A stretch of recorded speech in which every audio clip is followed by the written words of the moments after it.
5 రోజుల్లో మీ ఆశీర్వాదంతో తప్పకుండా మనకు మంచి పదవి వస్తుంది.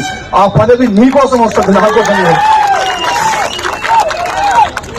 నేను చెప్తున్నా, మంత్రి కాకపోతే డైరెక్ట్ గా ముఖ్యమంత్రి వైద్యం భయపడుతున్నాను.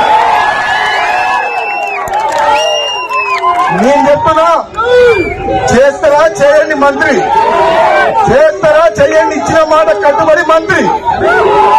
ఆడండి, చేస్తారా ఇచ్చిన మాట కట్టుబడి చెయ్యండి. ఇంకా వేచి చూస్తున్నా, పదవి గురించి మనం బాధపడలేదు. ఒకవేళ చెయ్యకపోతే డైరెక్ట్ మన టార్గెట్ అదే. ఇంకా అప్పుడు మీరు ఏం చేయాలంటే మునుగోడు మీరు చూసుకోవాలి, తెలంగాణ మీరు చూసుకుంటారా? మునుగోడు చూసుకుంటారా? తెలంగాణ నేను జెండా ఎగరేయాలా? సమయం వచ్చినప్పుడు అది కూడా టైం వస్తుంది. మీ అందరి అభిమానానికి, మీ ప్రేమకు, నా తమ్ముళ్ళు నా మీద చూపించే ప్రేమకు నిజంగా జన్మ జన్మలకు రుణపడి ఉంటా అని చెప్పి తెలియజేస్తూ సెలవు తీసుకున్నా. Thank you. జై కాంగ్రెస్.